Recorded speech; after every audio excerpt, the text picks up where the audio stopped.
நண்பா, நம்ம எல்லாரும் வாரக்கடைசியில பீச்சுக்கு போய் கடல ரசிச்சுட்டு, ஹோட்டல்ல ஆயிரக்கணக்குல காசு கொடுத்து மீன் சாப்பிடுறோம். ஆனா, நமக்காக தன் உயிரையே பணயம் வச்சு கடலுக்குள்ள போறானே நம்ம மீனவன், அவனோட உயிருக்கு இங்க என்ன விலை? புயல் அடிக்குது, கடலுக்கு போனா உயிரோட ஊர் திரும்புவோமான்னு தெரியல. காசு இருக்கிறவன் கடல வச்சு கோடீஸ்வரன் ஆகிறான். ஆனா கடலையே நம்பி வாழும் மீனவன் வறுமையில வாடுறான். இதுதான் இங்க இருக்கிற யதார்த்தம். நாட்டை பாதுகாக்கிற ராணுவ வீரனுக்கு கிடைக்கிற அதே கௌரவமும் பாதுகாப்பும் மீனவனுக்கும் கிடைக்கணும்.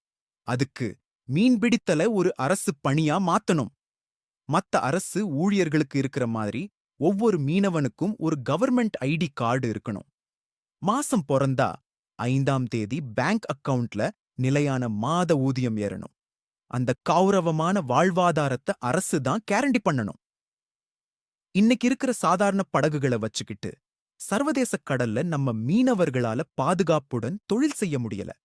அரசே அதிநவீன படகுகளையும் உலகத் தரத்திலான கடலோர பாதுகாப்பு தொழில்நுட்பங்களையும் மீனவர்களுக்கு வழங்கணும். புயல் வந்தாலோ எல்லையை தாண்டினாலோ சாட்டிலைட் மூலமா அலர்ட் பண்ணி அவங்க உயிர பாதுகாக்க வேண்டியது ஒரு நல்ல அரசாங்கத்தோட கடமை. கடல் நமக்கு வெறும் எல்லை இல்ல, அது நம்ம மீனவர்களோட உழைப்புக் களம். நெய்தல் நிலத்தோட வளம் என்பது கார்ப்பரேட் நிறுவனங்கள் கொள்ளையடிப்பதற்கான சொத்து அல்ல. அது ஒட்டுமொத்த தமிழினத்தின் உயிர் சொத்து. மீனவன் அரசு ஊழியரா மாறி தலை நிமிர்ந்து வாழ்றதுதான் இனி வர்ற காலம். இந்த கொள்கையப் பற்றி நீங்க என்ன நினைக்கிறீங்க? கடல் வளம் அரசு உடைமையானா நம்ம பொருளாதாரம் எப்படி மாறும்? கமெண்ட்ல சொல்லுன.